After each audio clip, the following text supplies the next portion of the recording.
kind of unpack itself as you read the Bible from cover to cover. So we looked at three main themes through the window of creation, fall, redemption, and restoration. So what are the three main themes that we looked at? That's what I asked. I'm not asking about the pillars of Christianity. What are the three themes we looked at? The first one is sexuality is God designed or culture defined? What is it? Yeah. The first big point that we learned last week is that sexuality is God designed and not culture defined. Okay, so say that loud. Sexuality is God designed and not culture defined. That's the big war that is happening, right? With the people in the world and with Christians, we are saying it is God designed. People are saying it is culture defined. Okay, so the first one is that. So sexuality, since it is God designed, we don't have to feel embarrassed to speak about it. We should feel embarrassed to teach about it. We should all understand what God originally intended through sexuality. Okay, the way He intended it to be. Alright, so that's number one. So how did such a beautiful thing that God Himself designed become so ugly in the world? So I gave you the second point. We almost cringe to talk about it. We feel very stigmatized. There are many abuses in the area of sexuality. So how did such a nice, God-defined thing become so corrupt? What's the second thing that I told you last week? Fall. That God designed, man distorted. God designed something beautiful, man distorted that. When did God design it? At creation. When did man distort it? At the fall. Okay? And the third point that I gave you was what? God designed, man distorted, and Christ restored or redeemed. Okay, so these are very fundamental to biblical sexuality and sexual ethics. So we are learning worldviews, and as part of biblical worldviews, biblical sexuality is important for young people, married, unmarried, everyone. And so three things that you should never forget which are foundational. One is sexuality is God designed. Sexuality is man distorted. Sexuality is Christ restored or redeemed. Okay, so in that context, we are going to look at today's theme, which is biblical marriage and whose singleness? Biblical singleness or cultural singleness? Biblical singleness. Is singleness a biblical idea or not? It actually is. Okay, and we will discover how it is. Okay, so now I want you all, depending on wherever you're sitting, form groups of 3 or 4, pick out your phones and huddle together and look at some clean marriage humor or clean marriage jokes. Okay? And each team has to share one. And I'll tell you which one is the best. Okay, get to work. Quick. Icebreaker. Come on. Pull out your phones. Okay? Google out clean marriage humor. It could be a quotation, it could be a one-liner of a famous person, but it has to be clean. Okay? And please quickly do that. That saves me the trouble of every time cracking a joke. Yeah? You can do that. Without googling, it's better to go right.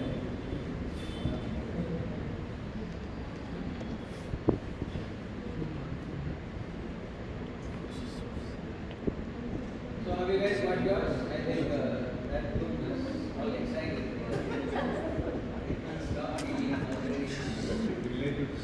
Same 800, 600. So just in case, get 2 so so that the other team, if they also have the same joke, then you don't feel like, oh, I don't have anything more to say. One or two of the best clean married jokes that you can tell.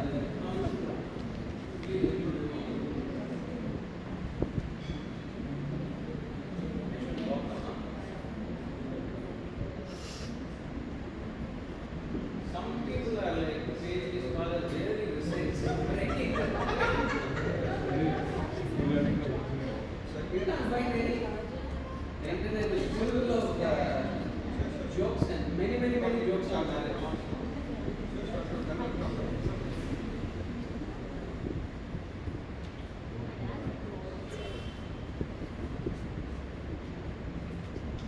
Okay, which all teams have your jokes ready? Remove the link and paste the same link. 3, 4, 5, 6. These people are like, you know, they're going to get the gold medal. They're taking the joke very seriously. You pasted YouTube link. No, you just have to read it out.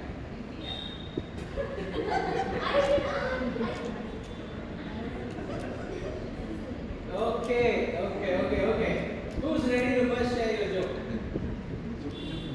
Okay, first time end up with this. Deepa.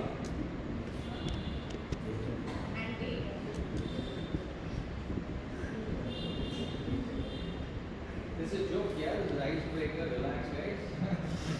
Don't get mixed up. Okay, let's if they are still finalizing. They got the page full of jokes that will decide. Okay, Joel and T. It's okay, Joel, you read. Love is one long sweet dream, and marriage is the alarm. Love is one long, sweet dream, and marriage is the alarm clock. Laugh. Good. Okay, next. Yeah. I married Miss Right. Sorry? I married Miss Right. I married Miss Right. I looks just like me. didn't know. Huh? I just didn't know her first name was Always. Always, alright. Always right. Okay. What is marriage? Marriage is actually a very easy thing. And I see that this is right. Absolutely. Yeah. Okay. Who else? Marriage is like a roller coaster. It has its ups and downs, but it's always one to three. It's always Enough to come. Enough to come this side. today, why is not there on the joke this time? Marriage is like a roller coaster. It has its ups and downs. It's always one to three at the way. Okay, anybody else has got some real nice ones? Absolutely. Yeah. Methuselah's wife still bringing up the argument that they had 700 years ago. Anyone else? One more. Yes. If it weren't for marriage, men would go through life thinking they had no faults at all. Life is a joke. Say that again. Sorry. If it weren't for marriage, men would go through life thinking they had no faults at all. That's not a joke, that's the truth. Okay, anyway, so when you actually go and research, Yanni got he's made up words. No, I had it ready from 10 years ago. So, a humble man, A humble man. when he is wrong, a humble man, when he is wrong, will say sorry. But a married man, when he is right, will say sorry. Is that a joke? That's a joke. Finally, must Can I change this one? It's rotating. Can I change this one? Just keep it straight.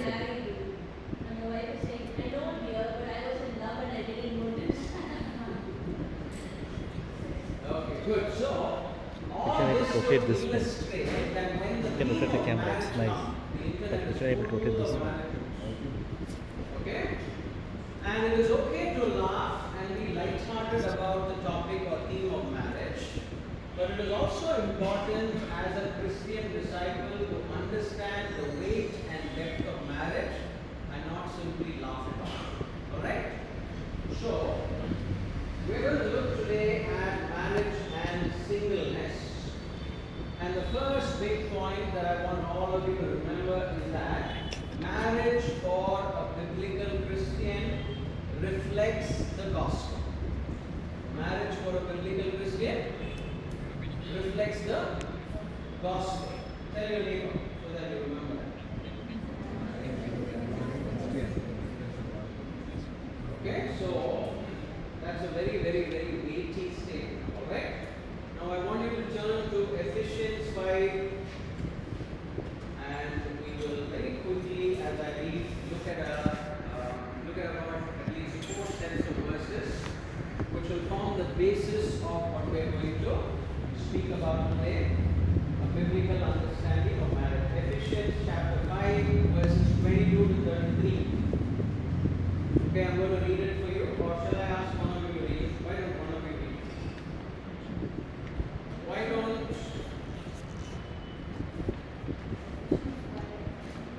yes.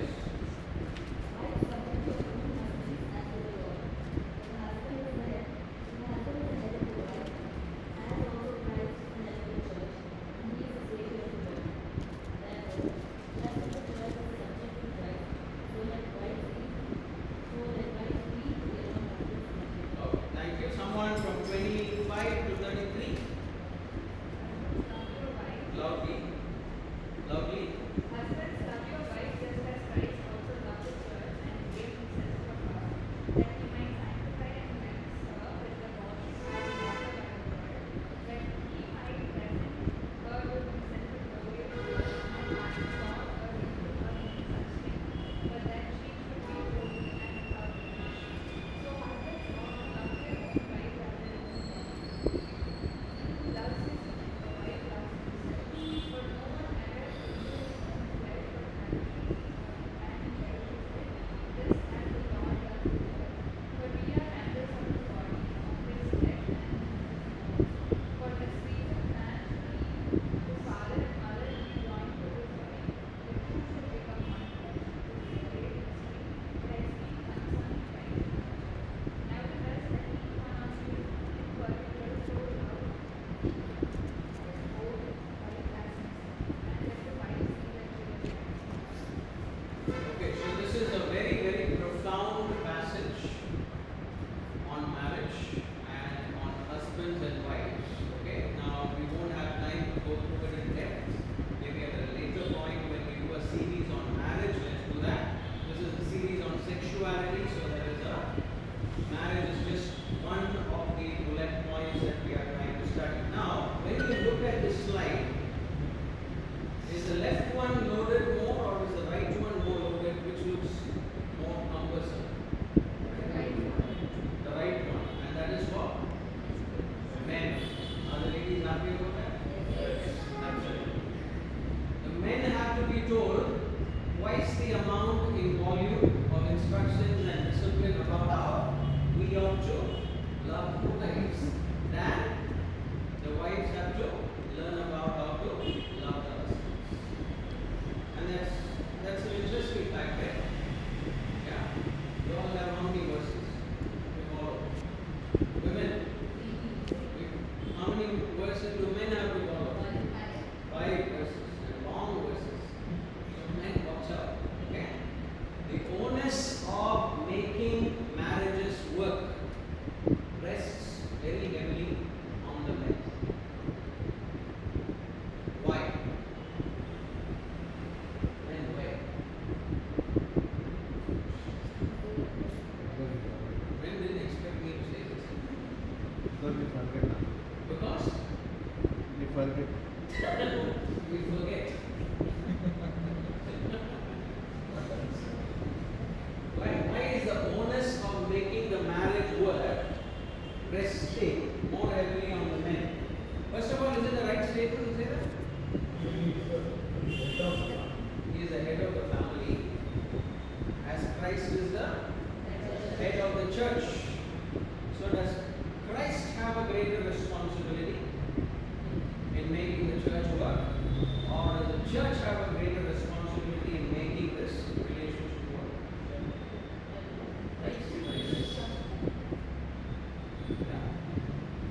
the church will cooperate and do as much as it should as it is enabled by Christ.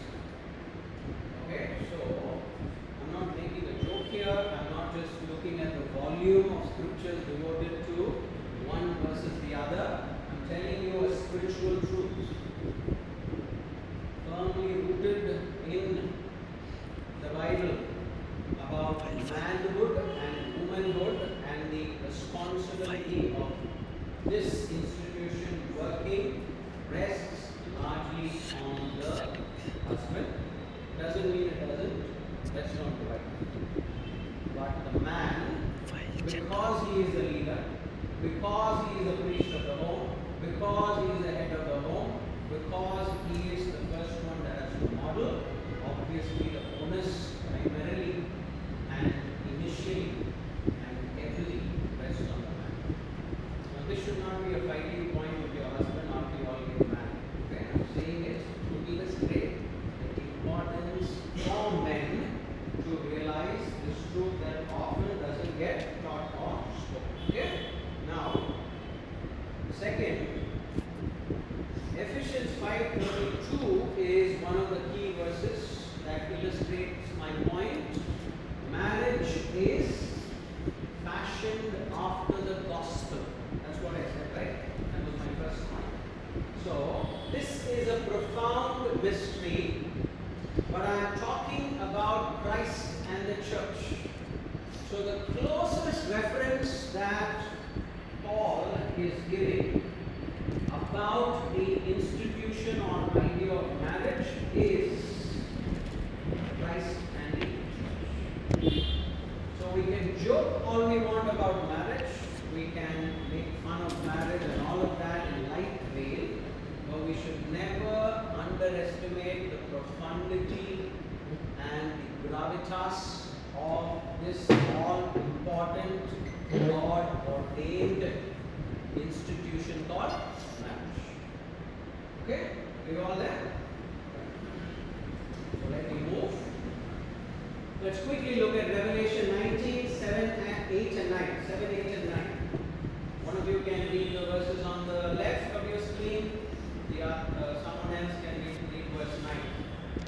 Go for it. Turn your Bibles to Revelation 19, 7 to 9. Okay, anybody? Let us be glad and rejoice and give glory, for the marriage of the Lamb has come, and his wife has made herself ready. And to her it was granted to be arrayed in fine linen, clean and bright, for the fine linen is the righteous acts of the saints. Okay, verse 9, someone else?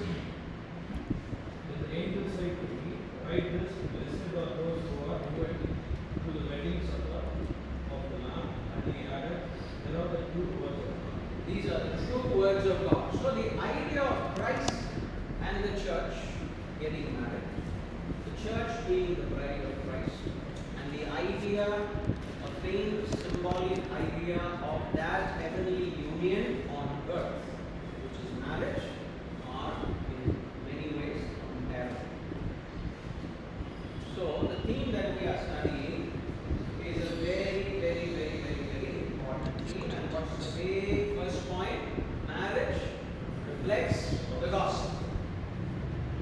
If Christ died for his bride, which is the church, we have to understand that marriage between a man and woman has to be elevated to that level of reverence and sanctity. Alright? Are you all able to get me? The first point is over. Let's go to the second. Okay, so there is a worldview tweak here. I've been giving you worldview tweaks, 3 tweaks I gave you last week. This is a 4th worldview tweak. What's a worldview tweak? Everyone has a pair of what? Glasses. What are those glasses called? Worldview glasses. What is the worldview glass that a Christian wears? Biblical worldview glass. Not Baptist, not Methodist, not CSI, whatever. Alright? So, if your glasses are not clean and you have not looked at this theme clearly earlier on, now it is time for you to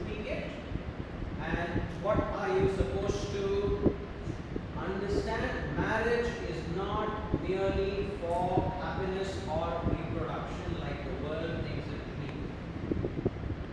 be. Marriage for a Christian disciple is far more profound. It is sanctimonious. It is high and elevated, and the world is making a joke out of it. We can be lighthearted about it, but we can never misplace the reverence that is attached to it, because Christ and the church, man and woman, these are parallels that we have to always do. Right?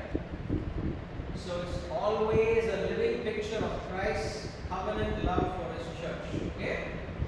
Now, when we look at the Bible, there are a couple of places where some very, very, very interesting things and examples of marriage have been given. One classic example is who?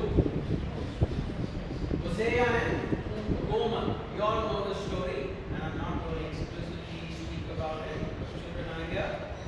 But Hosea and Gomer is a faint, the word faint is important there, reflection of Christ and my emotions. I am the Gomer, we are the Gomer. This phone has setting. So if Christ can do all that it takes for him to make us clean and pure and presentable, Sticking of horizontal. we Christians, that are biblical Christians, want to light about the okay, young people, most of you unmarried are here. That's why I'm saying all of these with a lot of weights. Alright? So God uses marriage to illustrate his faithful love towards an unfaithful people. So whenever you think of marriage, henceforth, who should you think of? Christ. What else should we think of? The gospel. If Christ can love me, the unlovable, I should do my best to love my spouse, man or woman. Now we can't be too easy about it, we can't be too light about it, we can't be too soft about it. It is important. Okay? I'm speaking this because many of you haven't yet started this. Alright? Let's go. I'm coming to singleness. Singleness. Now note this down. Singleness is a Christian calling.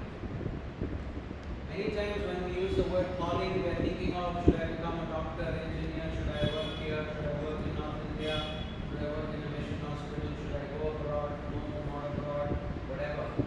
But I'm saying singleness is a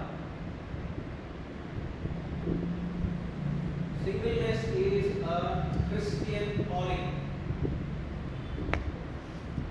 What is singleness?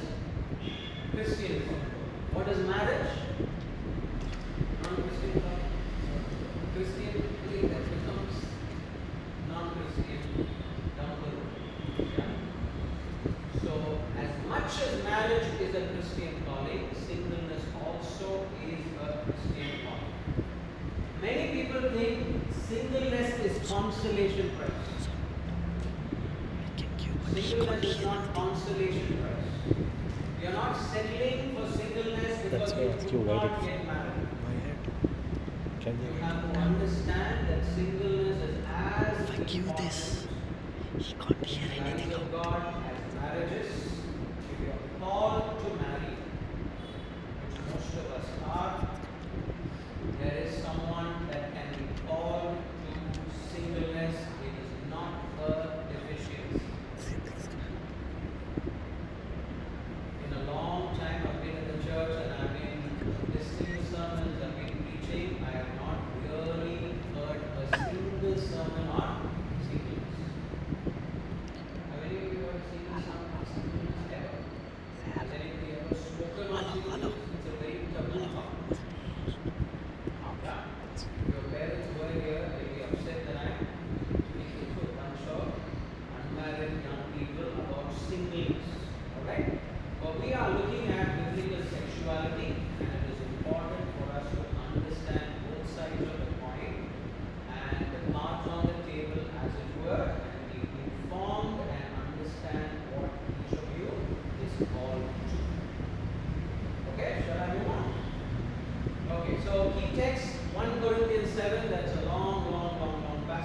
don't have time to study that.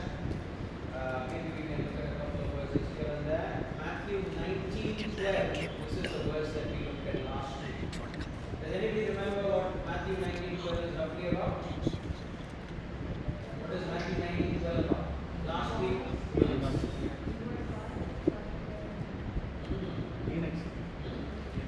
Eunuchs. Yeah.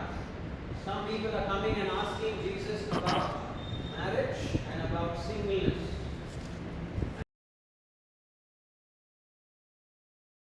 Happen in three ways. Okay, the first one is some are born that way, some are made that way, and some choose to be that way.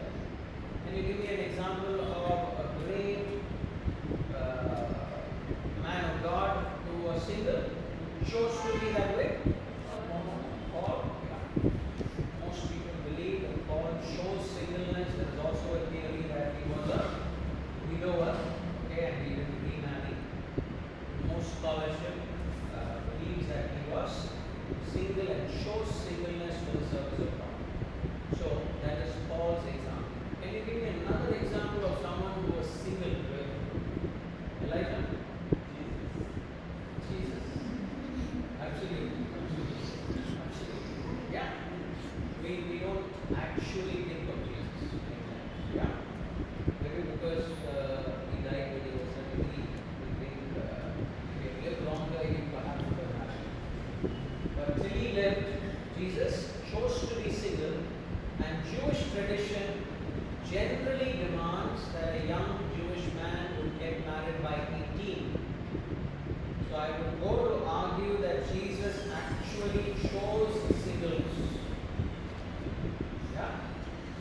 I would go to the extent of arguing that Jesus didn't happen to be single, or Jesus wasn't too young and therefore remained single, but Jesus deliberately chose singleness. Alright? So Matthew 19 says three categories. Some are born that way. What is that category? We looked at it last week. Who is born that way? They are called as the eunuchs. And what is the modern equivalent of a eunuch? Biologically? Asexuals. Okay? Maybe the intersex also you can add. Alright? So some are born that way, some are made that way. How does that happen?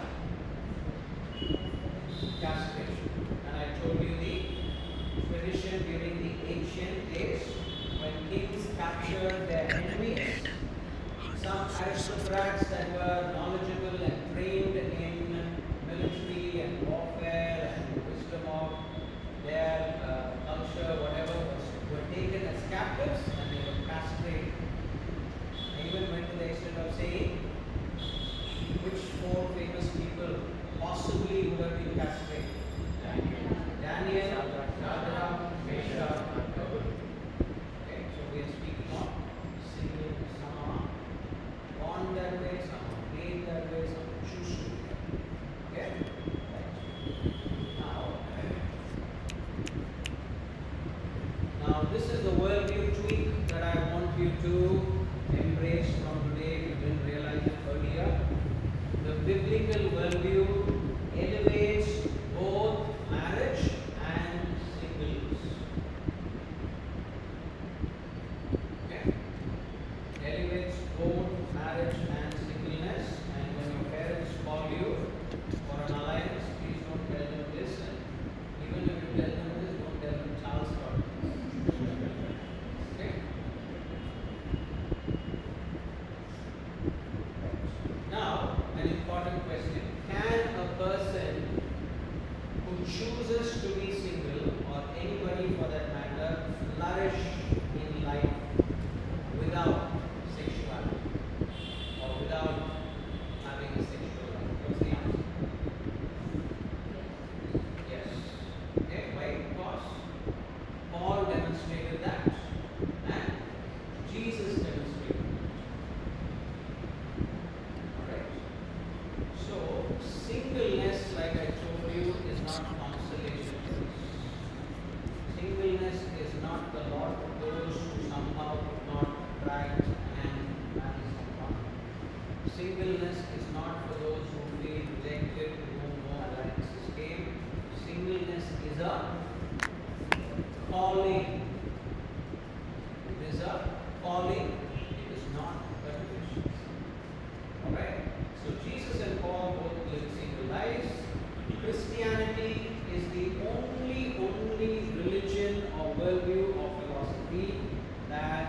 teaches very, very highly about marriage. It is the only philosophy that teaches very highly about sexual ethics. Think about any other world religion, any other world philosophy, they will not give so much of a moral weight to sexual purity or to marriage or to singleness. For us, marriage and singleness are both rooted in the gospel. One is a calling, the other is a playing out of the gospel on this earth in little family groups. Clear? So Christianity uniquely teaches that ultimate fulfillment is found in God and not mere romance. Okay? 1 Corinthians 7:32 says the unmarried man is concerned about the laws of this. Now you might have a big question in your head. How do I decide whether I should be married or single? Let me ask you that question. What is it for you? Actually, I don't understand that question. But how do we decide? Young people, because please don't hear what I'm not saying. Yeah? Only hear what I'm saying. Read between the lines. How do you young people decide whether you need to get married or stay single?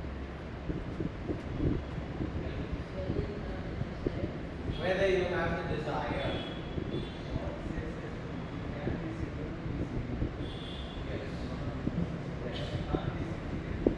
He was a word. Paul says it, yeah. Paul says that. But how do you personally find out whether you are called to marry or called to be single? You can't decide to be single after getting married. Most of us don't.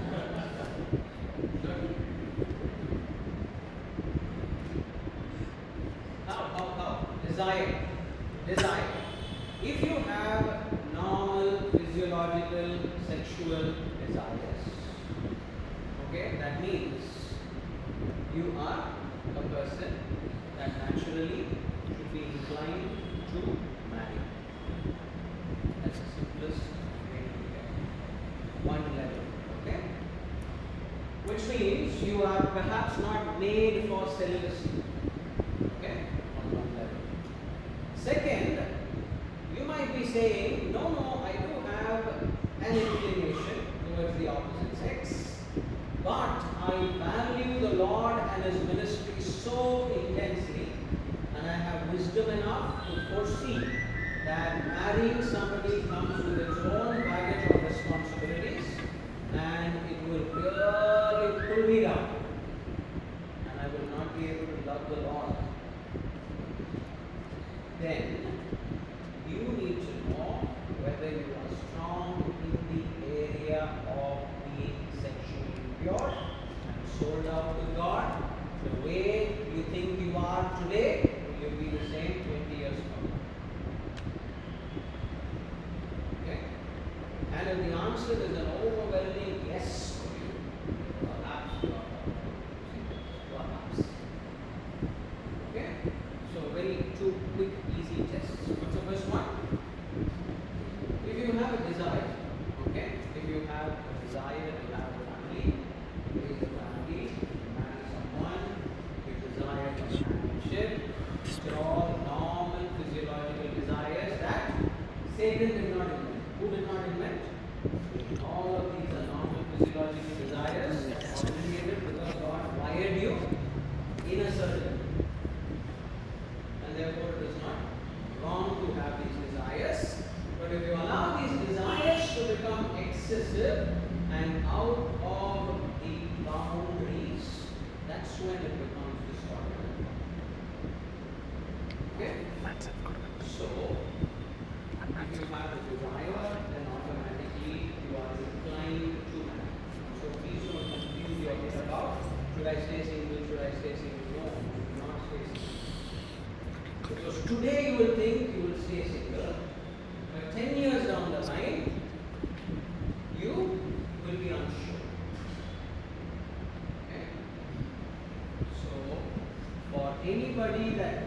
you are called to singleness, one, you should not have very strong physiological desires. Two, you should have a very, very strong commitment to the Lord's service and a lot of maturity and prayer that goes with it to say that I will remain single and serve the Lord by faith and be like Jesus. And I doubt that most of us have that plan. Possible that there are some here, I don't know. It's not easy. It's not easy. Now, many people, when I used to work for Ravi Zacharias Ministries, used to come and ask young people whether I can come, whether they can come into full-time ministry. Okay? And I will always, by default, discourage them from coming to full-time ministry. Because most of their stories will start like this. I want to serve the Lord in a full-time capacity. And when you keep on prodding, at the end of that tunnel, there will be a bad boss. And they will not be good at their work. And they will feel a lot of stress in the area of work. They will not have expertise, so they will say, and spiritualize, they want to get out of their whatever jobs they have. And so they will spiritualize and say, no, I want to go full-time. Similarly, many people in the area of marriage, when we face rejection or when we don't get the ones that we want to get, when we have breakup, when we have heartbreak, when things are not happening at the right time for us or whatever, we think that I'm going to stay single all my life. That's not how we decide about staying single. Singleness is a calling. Singleness is a calling. Clear? Now I'm going to stop here and I'm going to let all of you ask me questions if you have any. Okay? Anybody have any questions? Only two things we have looked at. We have not looked at it yet. At a later point, we do want to take a series on marriage. Okay? We will do that. But for now, I'm just introducing the idea of marriage and singleness as part of biblical sexuality. And I've given you some very, very important things to think about. Are there any questions you have? Particularly we are focusing on marriage. I have doubt that after we got the gospel, Jesus particularly emphasized what is the very important things in the holy matrimony, marriage. So why God doesn't emphasize in the Old Testament about this marriage? Because in the times of David, Solomon, or time of Moses, Abraham, why that time God doesn't emphasize for one person is there is a one woman only. So I just think thought about the Old Testament marriage point of view. Yeah. So God has always, right from Genesis 3, Genesis 2 rather, emphasized the importance of marriage. Last week we looked at it. What did we look at last week? We said that one man is for one woman. Right? Otherwise, God would have made one Adam and many Eves. He did not. And if he had actually made many Eves, the genetic stock, please correct me if I am wrong, medical people, would have been actually much more stronger. But God never did that. God said, one man, one woman. There's no man, there's no woman, and there is no one man, multiple women, and there is no one woman, multiple man. It's always man and woman, one man and one woman. So he has emphasized right from the very beginning, but we haven't understood it, we haven't seen it. And in fact, when God speaks about kings, he says, a king should not have, alright, should not have any women. Alright. But David, like you appointed, and Solomon, his son, out with the father, he had 700 wives, 300 concubines. 1,000, I think, is an approximate. I don't think it was very big what I think 1,000. Now let's start beginning. I don't think it's a large. Most of these marriages were concubines. So, what God chooses to be, when God chooses to be silent, we should not misunderstand it as endorsement. Okay? Because God has already told and given the laws. And Jesus comes into the scene because they have got all of the initial laws and commandments upside down. Jesus is coming in many ways to set things right, to reorient them to the right things of God, to show them the heart of God's law. And so Jesus seems to be elevating things to a higher moral place. And so we find the weight of emphasis more in the New Testament. God is always a God of honoring. So, as we had at the time of Moses, God gave many laws. Yes. So, in that, if any one of the law God has mentioned about marriage, they would have. Yeah, in the Ten Commandments, God has mentioned about marriage, right?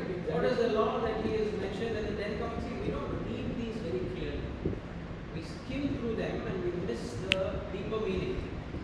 You shall not covet your neighbor's wife means there is no possibility of you having. So it is all inbuilt into it. It depends on how well you look at it and how you understand the connections. Yeah, right from Genesis 1, that's the pattern.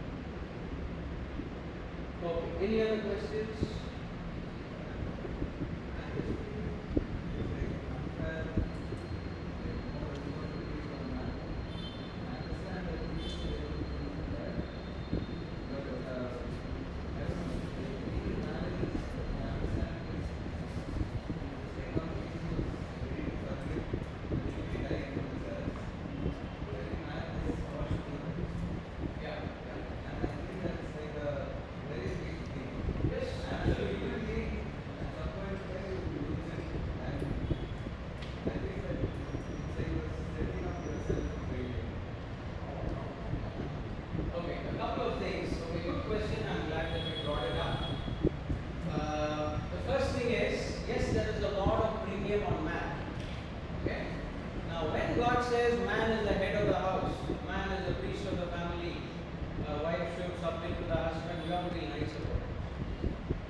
Philosophically itself, if we are giving up at the very beginning, then we're prosperous. The second thing is, whenever we bring Jesus as a role model in any area of our life, we sneak in the statement and say, but I as a man will not be able to do that. No, that's wrong. Why? Because Jesus, we are thinking, is only God. Jesus is not only God. Jesus is 100% God and 100% man. Whenever it required Jesus to maximally portray manhood, he never borrowed from his divinity to be a better man. Please hear me here. Whenever it required Jesus to be perfect maximally as a human, he never borrowed from his divinity to make his humanity perfect. As a full man, he was perfect. So why is Jesus doing that? To be the role model for us to say, hey, whenever you invoke my name, don't say Jesus did it, but I can't.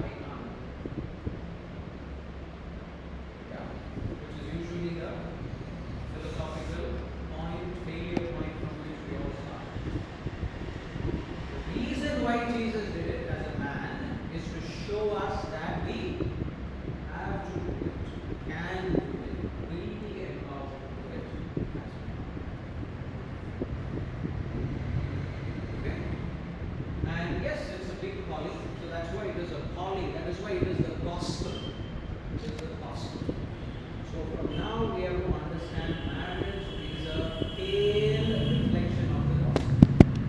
And marriage is also a pale reflection of the Trinity.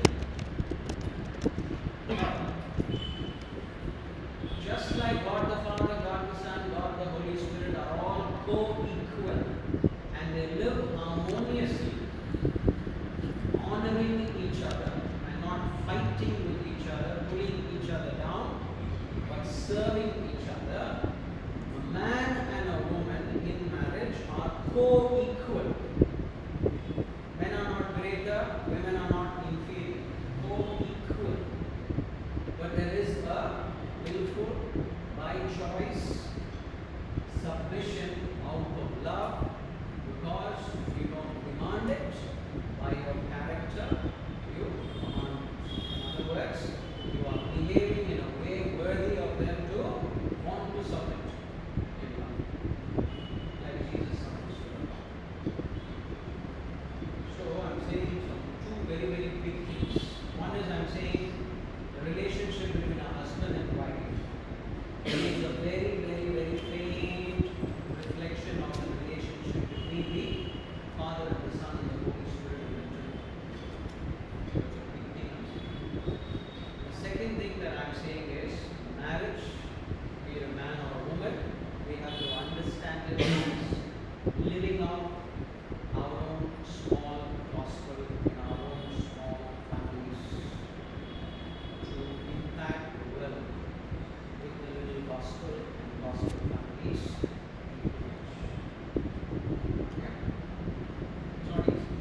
I know that. 20 years ago. Yeah. Now, with the question of police, so it is like chosen by us, Yeah, regardless of whether it is chosen by us or not, it is a calling by God. And three ways in which you can realize this calling. One is if you are biologically made that way, born that way, you can realize the calling. Two, if you are born that way, you are made that way by someone else, which is impossible in today's world, then you realize the calling. Third is you deliberately choose. Take time, pray, look at your strengths, your weaknesses, desires, your battles, and your passion for God and your maturity, and weigh about how marriage might probably pull you down or divert you in your devotion to God, and to prayerfully decide. Then that is a third way of putting into practice that calling. So all three are calling.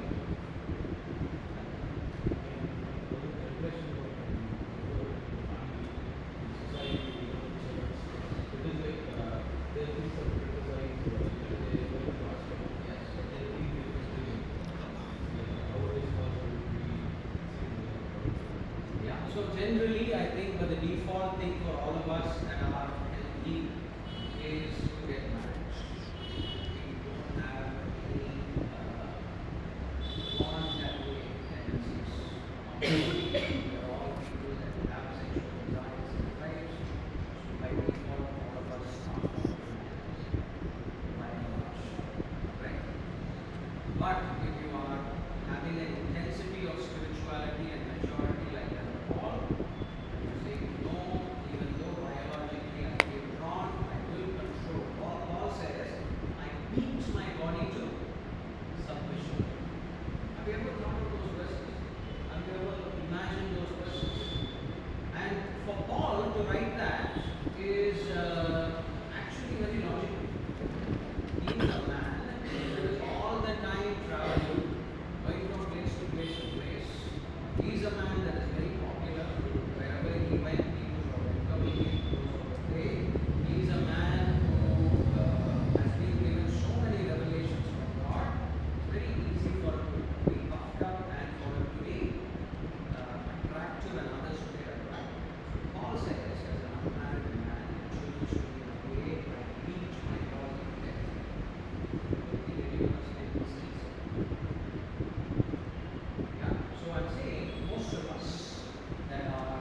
beginning our walk in Jesus Christ, which have already desires, obviously are called to marry.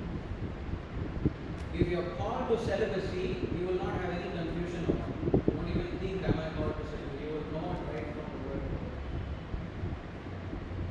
Yeah. If you don't know it yet, that means you should get married. Is it biblically, is it a particular age to be get married? Biblically, no, definitely not. Definitely not. Jewish tradition, men were married off at around 18 years. Alright? But biblically, I would say if you have walked with the Lord consistently and you are stable in your consistency and commitment to loving Jesus, that's a good indicator and a foundation for you to have a spouse and love her as the Lord empowers you.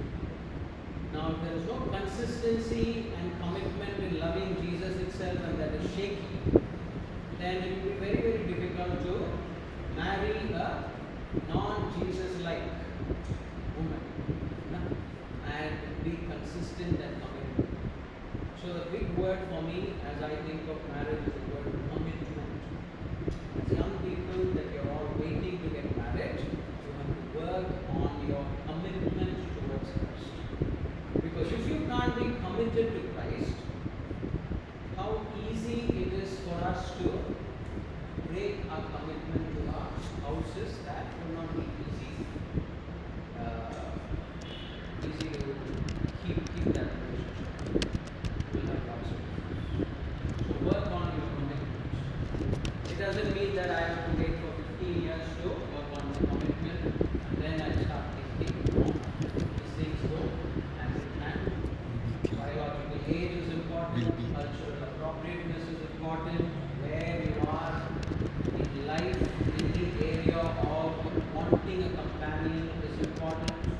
What your parents want is important. Your ability to support a family is important. How you're controlling your sexual desires is important. Many things come and converse and decide the age of marriage. All good?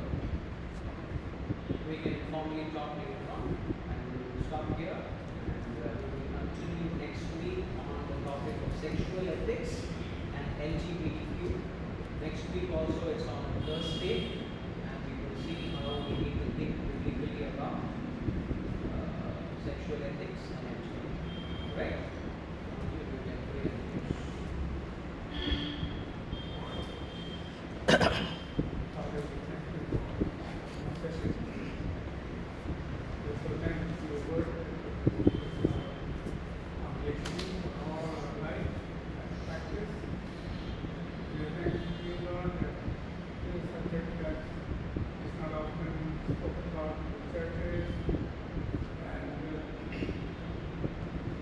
Spirit of God has left chance to deal with this topic of marriage.